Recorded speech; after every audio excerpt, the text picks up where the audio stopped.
Those two words, when put together, are so sweet. Game 7. Wednesday, November 2nd, 2016, dawned in Cleveland, Ohio with perfect weather for Game 7 of the World Series.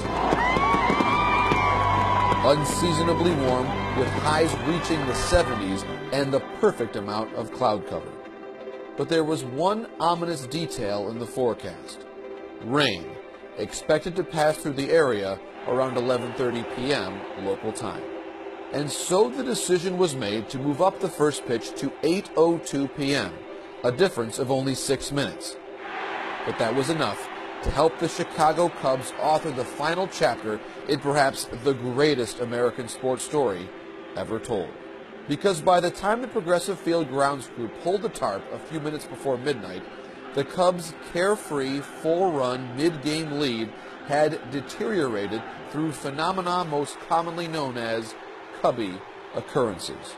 The fifth inning was a microcosm of so many painful losses during the 107 years of suffering. The borderline pitch that led to a walk, the curious pitching change, the perfectly placed dribbler.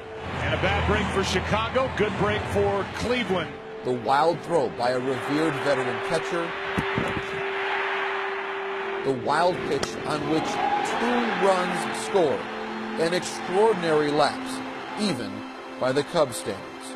Then came the 8th, the same inning that had vexed the Cubs on the verge of a pennant 13 years earlier. Here, it was an innocent-looking 2-out single and gap double against a weary closer, before Rajai Davis, whom Terry Francona had in the Cleveland lineup for defensive reasons. Now the pitch. Swung on, line to deep left field. It is gone! Hit the latest game-tying home run in a World Series Game 7 in more than 50 years. In that moment, Cubs fans who lived the team's torment for generations were certain of what would happen next. But it was right around then that it began to rain. The teams played through a relatively quiet ninth before the umpires decided to halt play. And the 17-minute delay that followed changed the course of baseball history. That was the greatest rain delay ever. Their momentum gone and season on the brink, Cubs players gathered in the weight room inside the visiting clubhouse. There, they spoke. They listened to one another. And they cried. Shortstop Addison Russell, an emerging star at 22 years of age, said he was among those openly weeping. Jason Hayward, the high-priced free agent who'd been criticized during a disappointing season, was among the most outspoken. The players spoke of their identity as a team, their belief, the opportunity they still had before them. Fittingly, Kyle Schwarber was the man first tasked with bringing that ethos into the batter's box.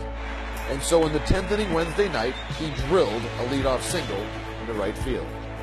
Ben Zobrist put the Cubs ahead to stay, and from that moment forward, the Cubs looked like the Cubs again. Miguel Montero, the Cubs' third different catcher in Game 7, delivered what proved to be the title-clinching run. Rizzo scores. Zobrist is held. 8-6 Chicago.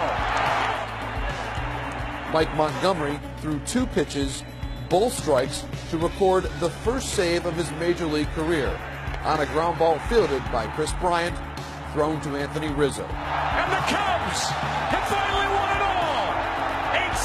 8-7-10. An indelible moment, more than a century in the making, for which the Cubs can partially thank a rain shower that visited the shores of Lake Erie at precisely the right time. As the team's general manager, Jed Hoyer, would later say, "There is no curse, and there was no curse.